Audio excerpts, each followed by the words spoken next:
Ah, yes.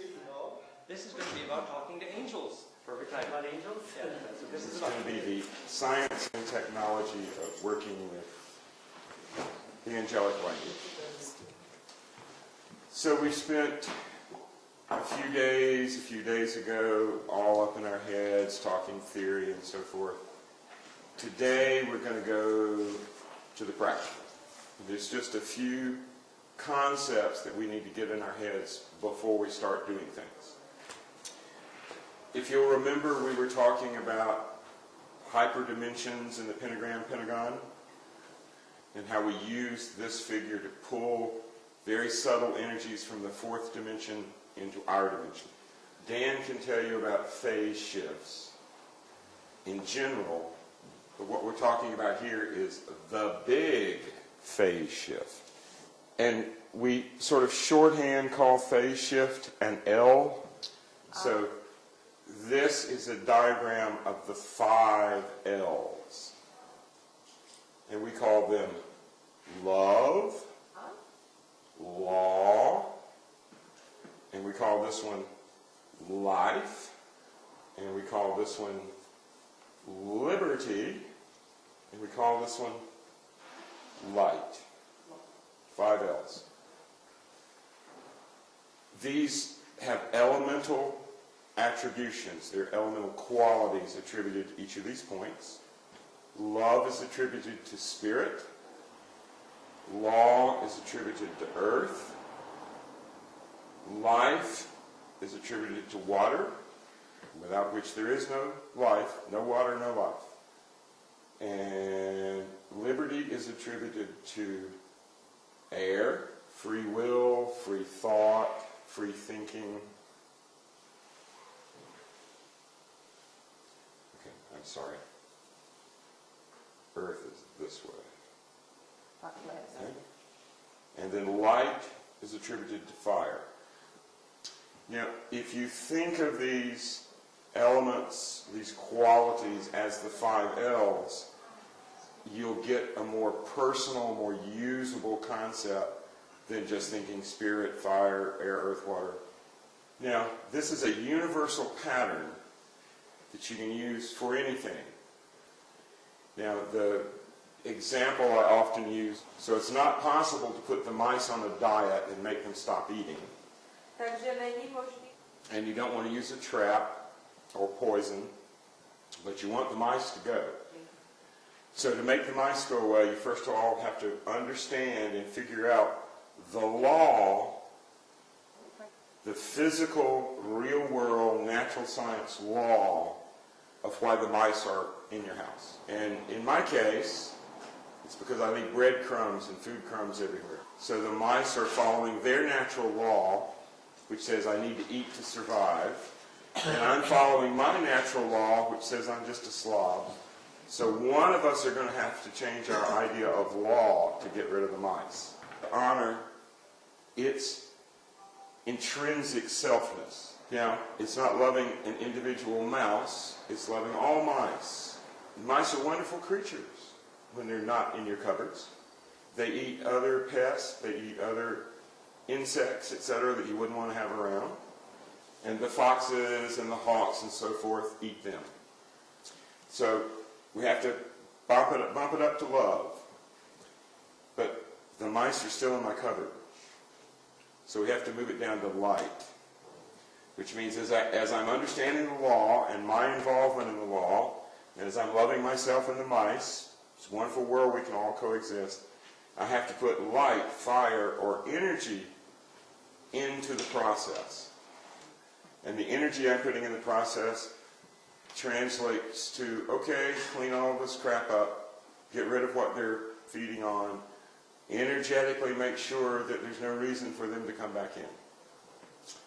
And then once I've got that energy into it, then I have to bump it up to liberty, which means I have to give the mice a chance at free will. And so now that I've gotten energetic and cleaned up my cupboards, I tell them it's now your free will to either starve in my cupboard or go out in the field where you can actually eat something. Their choice. And once we've given them the chance to either starve where there's no food or go where there is food, we bump it over to life and very simply say to the mouse, it's life or death, buddy. You stay in my cupboard, you're going to die. You go out in the woods, you're going to lie. You're going to live. What's your happiness? What's your free will? What's your bliss? Do you really love my cupboard so much you're going to die there? And once they understand that, then we write a new law. And that new law is, mice in my cupboard don't belong. And the mice go away. And my stick is on the back of your chair. It's going to drop over and make a loud noise. Okay, thank you. Now, I've boiled this down to a very simple, understandable pattern that doesn't involve drawing any pentagrams in the air or doing any hoodoo. Because I want to get across the idea that there is no such thing as supernatural. As our speaker this morning was talking about, there's only nature, and only nature overcomes nature. So just like you can use these steps, the 5 L's, on any basic, material, real-world problem, the same pattern works for spiritual progress. And whereas we can get rid of the mice just by thinking through the steps, to make spiritual progress, we have to actually be drawing these things in the air. The reason for that is that expressions, as Valerie was teaching us the other day, movements are very important. Words are very important. And most important of all is your will or your intention. So done properly, working through one of these patterns brings whatever essence it is you want to bring to you, it brings it right here to the middle of the room. So the pattern I just worked you through is called the banishing pentagram. It's to get rid of things. And it's taking whatever problem, feeling, emotion, situation, energy you have in 3D and dissolving it back into the oceanic expanse of 4D.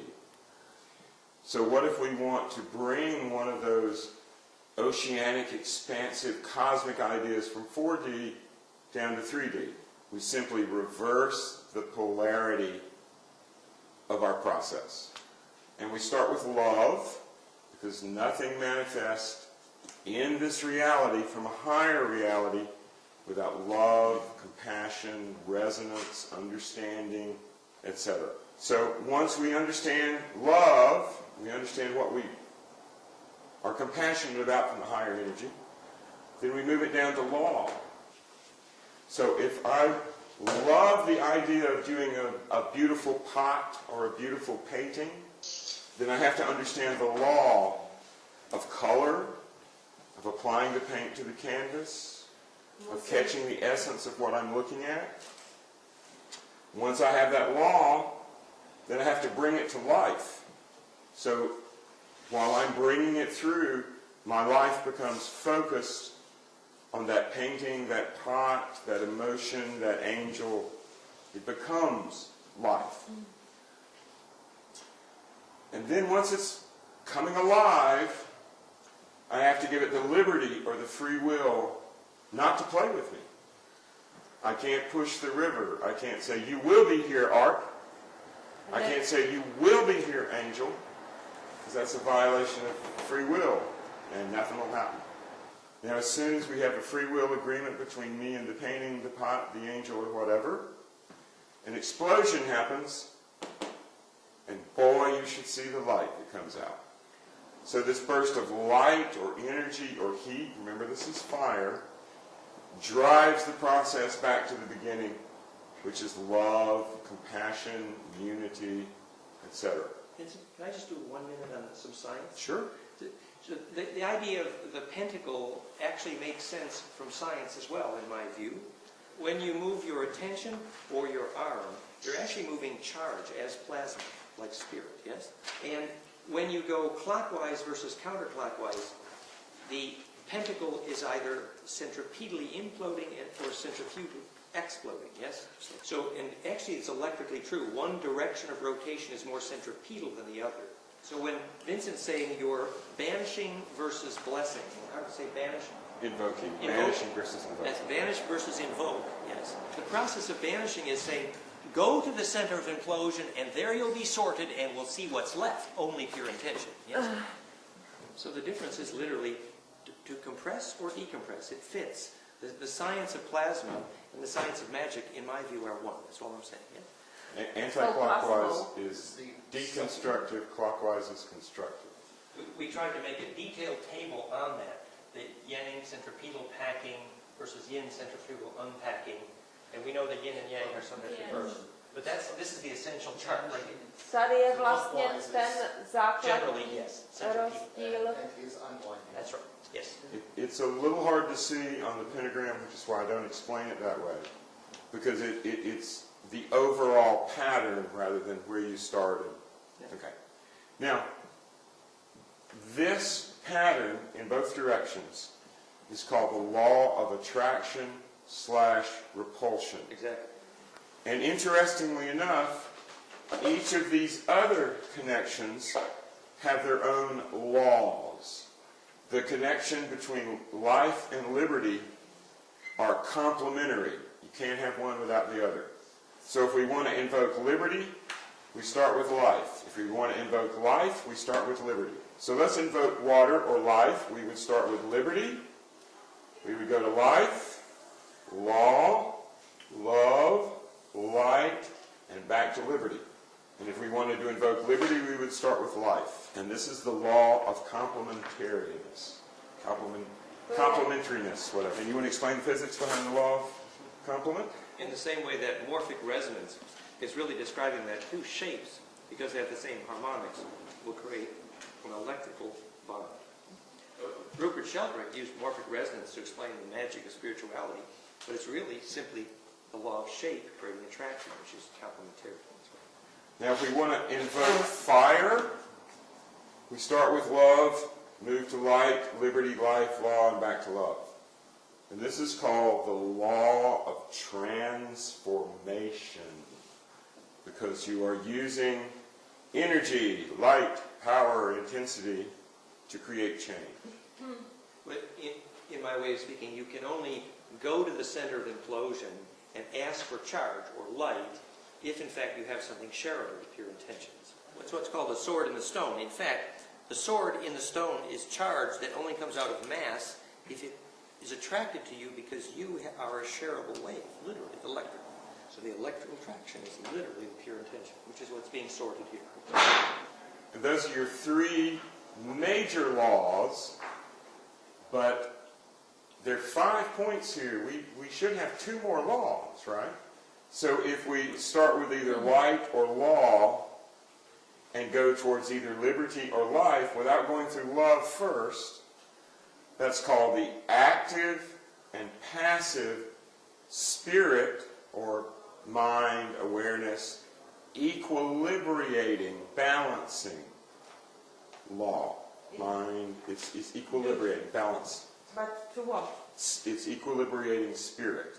Spirit Or and... mind, consciousness, higher energies, whatever you want to be in harmony with. In other words, these patterns create an active balance and a passive balance. And this creates the two directions of spin.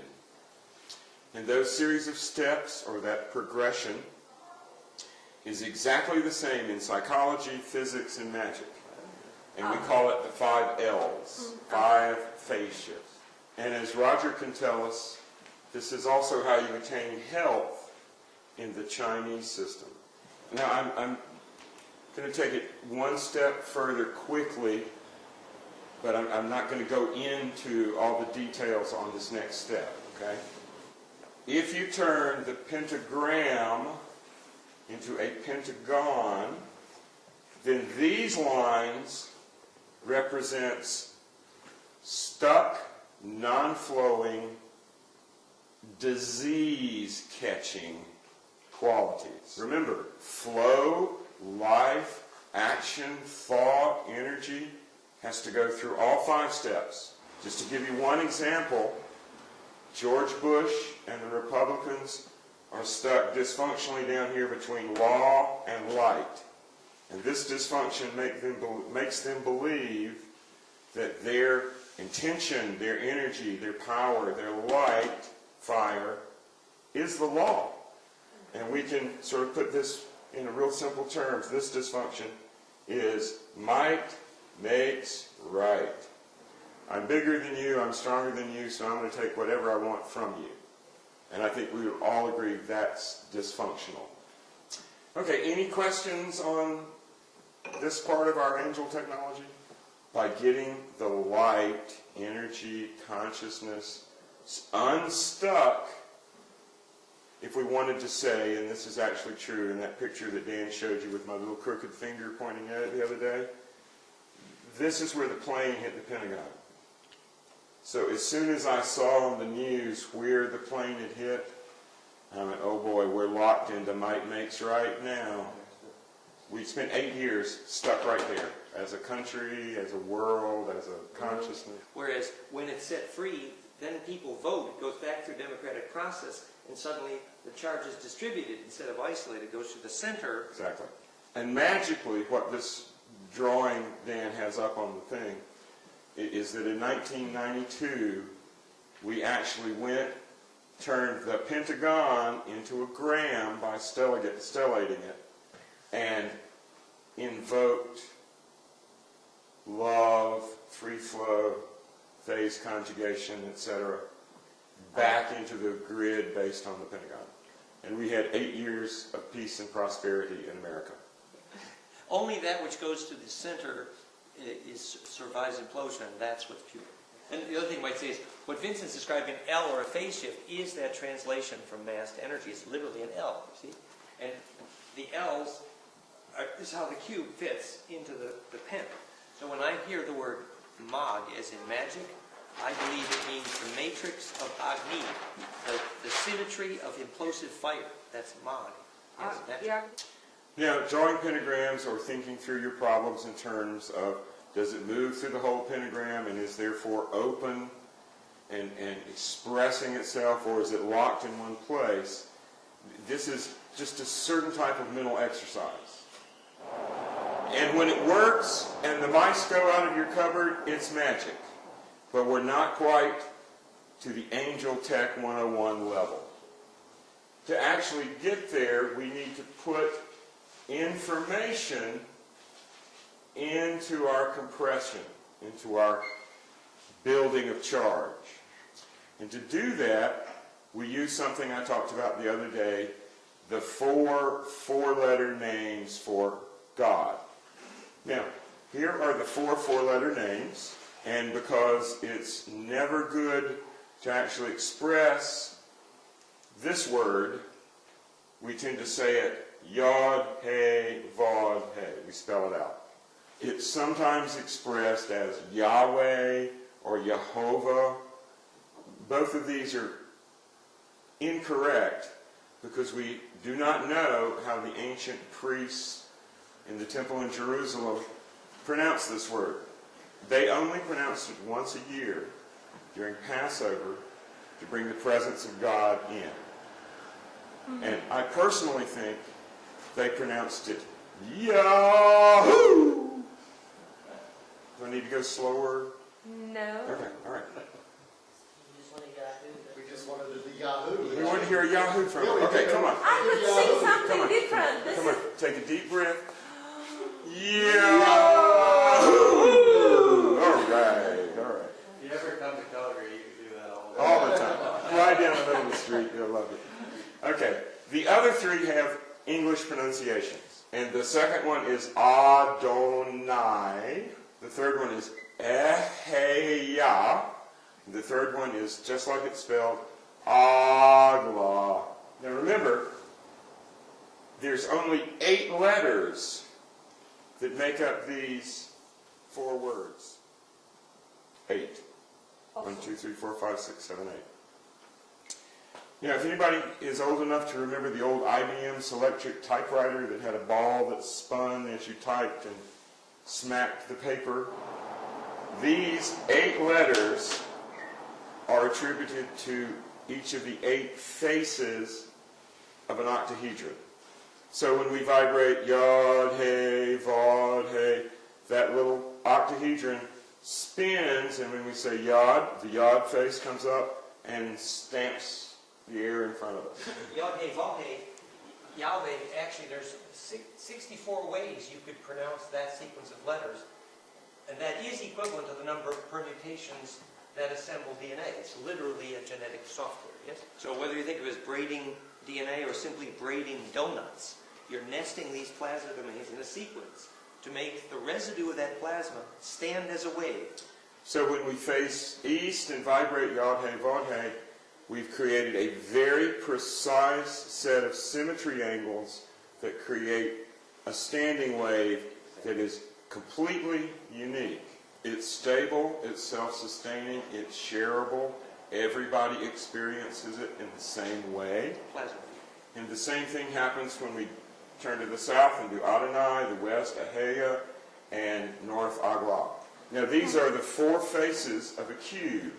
And just like on Dan's crown that he showed us the other day, those waves that we have now built this structure meet at the center, which is us. And if we've done it properly, the phase conjugation from the pairs of cones zeroing in on us turn us into a standing wave.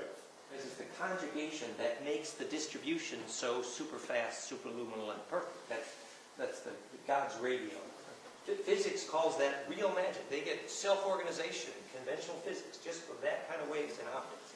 Yeah. And the Kabbalists who practiced just a handful of blocks from here were creating exactly what you see on the screen every time they raised this very holy pattern of energy. The cones of power. Now, because it's just energy, I'm getting there. Because it's just energy, we can't interact with it except being impacted by it.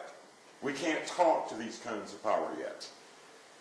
So what we do to give it an intelligence that we can communicate is we add to this spin, this cones of power, this phase conjugation stability we built, we add the extra spin of angelic or archangelic presences, personality. So instead of just being a very remote energy pattern, when we add Raphael, it becomes personal, and the same for the others.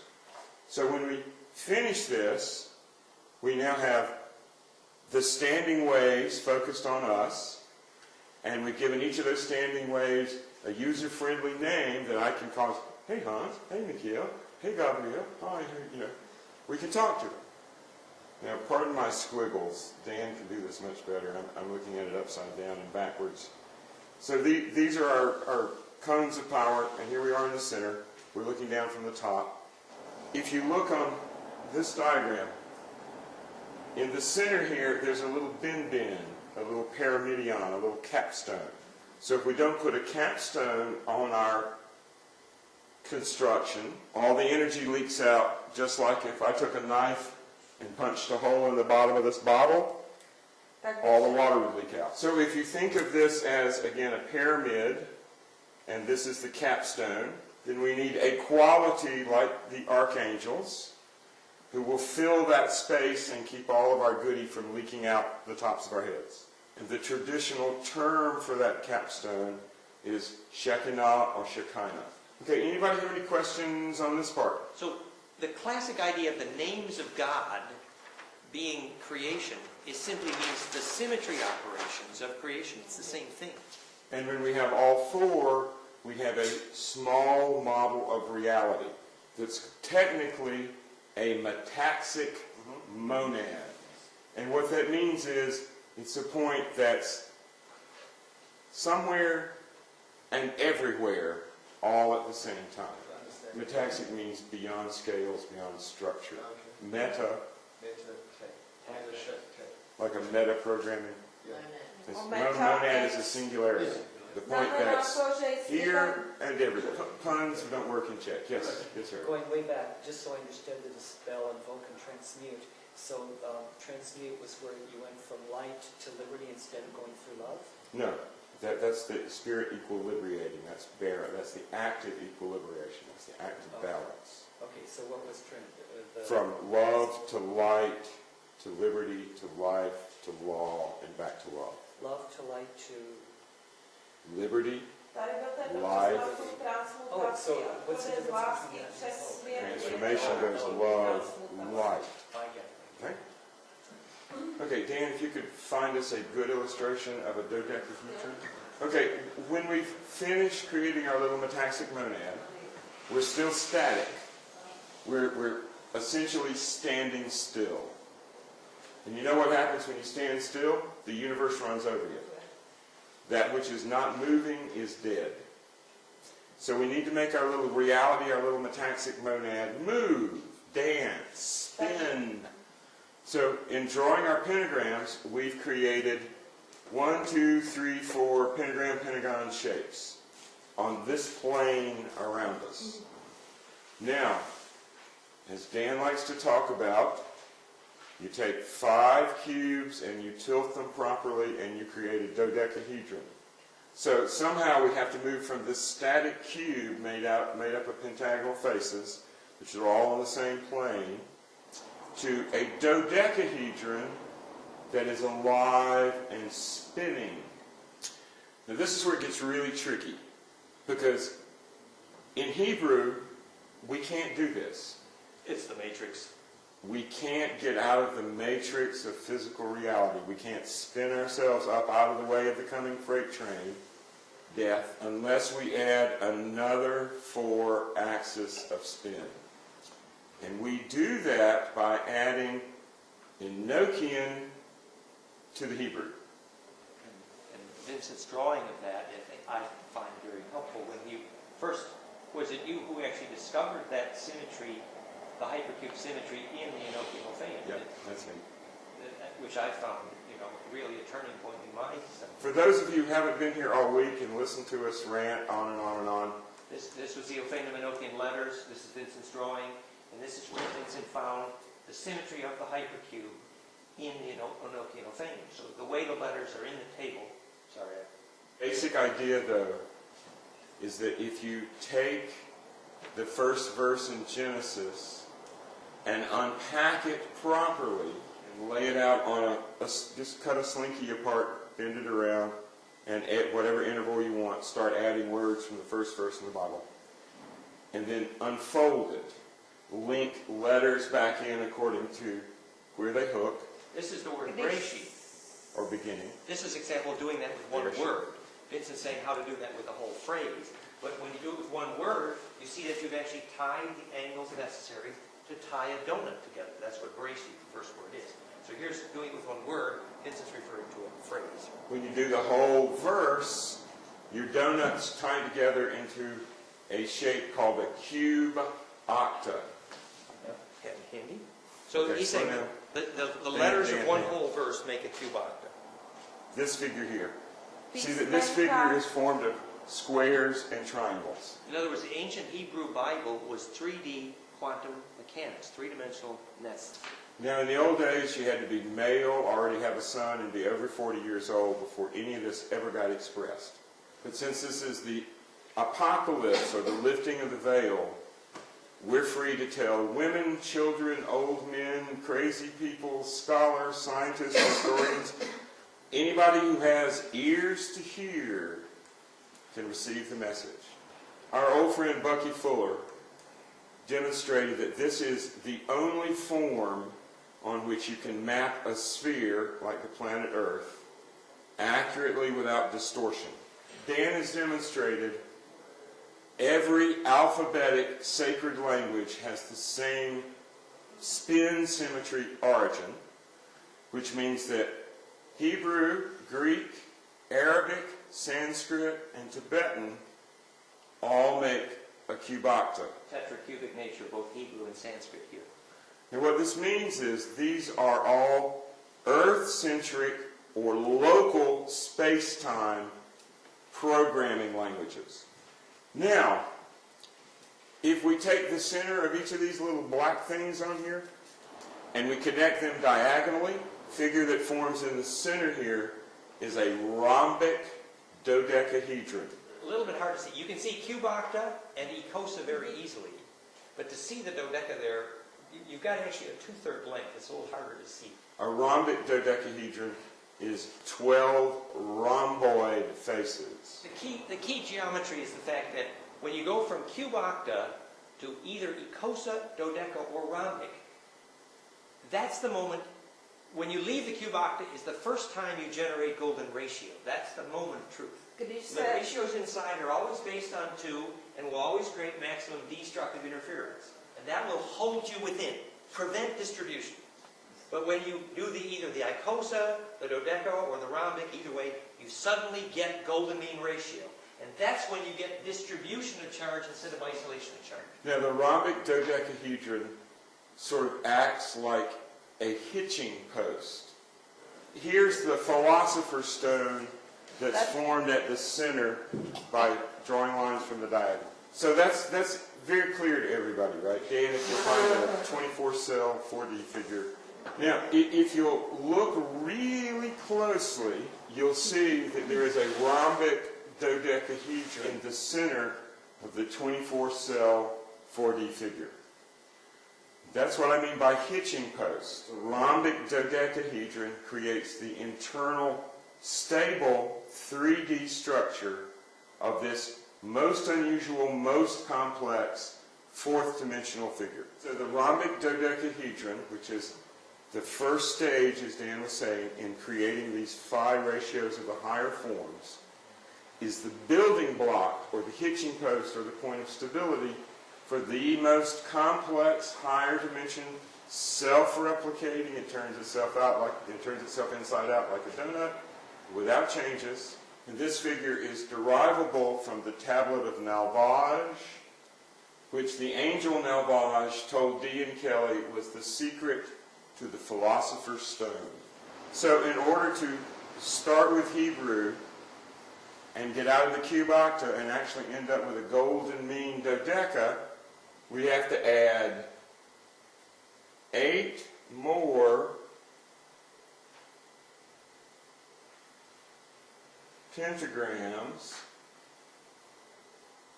And my artwork is not the best. We have to add 8 more pentagons, pentagrams, to the first 4 we drew to create our cube. Now, if I could cut that out, if it was drawn properly, I could cut it out, fold it, glue it together, and it would be a dodecahedron. Okay? So these original 4 are the ones that we created by vibrating our God names and drawing pentagrams in the air. To create these extra 8, we have to draw more pentagrams, and this time we're going to use a combination of Hebrew and Enochian or Orphanic.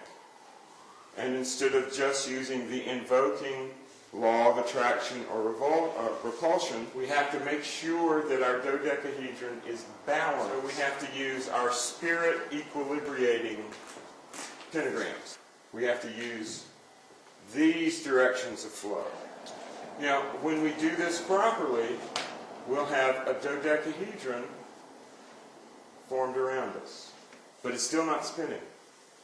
To make it spin, we have to pull the energy of this fourth dimensional construct down into it. We have to think of it as a balloon that we're about to fill with holy water. And when we have our water balloon full, it's not just going to lay there because it's not water, it's light. To get that light in and to get it energetic enough to spin our dodecahedron, we have to use a very special form of an Enochian call or an invocation. You say that the plasma body of the angel is assembled by these symmetry laws so they recognize their own body. This LVX is the universal metaphysical occult code going all the way back to John Dee's time and before for light magic. And to make sure we don't get fried when we bring in the really powerful energy, we have to make our bodies do these signs. Hold charge. And there are sounds associated with each of these gestures. L is E, V is Ah, and X is O, or Om Ah Hum. Same thing in Tibetan. You can see that if you spectrum analyze the sound Om, Ah, E, O, you actually make a caduceus. What we have made when we finish this process is a node of mystical energy. It's like we created our own little spherical swimming pool of holiness, and then we can swim in it like goldfish. And so when you look for that sacred space, you're measuring that fractality. It's like we're making the architecture to attract waves to one point, but that architecture is now the sounds and gestures instead of the building. That's right. We're creating an architecture. Yes, you initiate compression. But then you decompress. Well, No. once you have compression, you get the self-sorting that then allows the radiance to all originate in one place. Just like an atomic bomb. We're not decompressing anything. We're releasing all that energy. It's like an atomic bomb. You have two pieces of uranium over here with high energetic explosives. They're fired together. They're compressed. And when they get to the critical mass, they fly away like that. Except if we build our dodecahedron, it doesn't flow outside. It just makes our dodecahedron spin. This is a small star, as he was saying, more fusion than fission. This puts out more energy than it requires to make by a long shot. When I was first teaching this many years ago, I had a student that insisted on wearing sunglasses in these rituals because he was afraid the inner light was going to be too bright. I can give you another 2-hour lecture on how it got from John Dee to this point. But briefly, 120 years or so ago, or roughly, a group was started in England called the Hermetic Order of the Golden Dawn. They built on John Dee's work straight out of the British Museum. They blew themselves up. They blew themselves up through a lack of what I call ritual hygiene, which simply means that if you turn it on, you should turn it off. Or if you make a mess, you clean it up. I was initiated into this current, was one of the people who restarted the Golden Dawn in the late 70s, early 80s, and everything that we've been teaching here today is part of what we call the Fifth Way Mystery School. Fifth way is associated with Gurdjieff. Fourth Way. That was the fourth way. The traditional 3 ways of shaman, saint, and contemplative or mystic. Gurdjieff added the 4th way of the smart man who can do it quick. The 5th way is of the mystical scientist. And there we have the 5th Way Mystery School.org online if you want to look it up.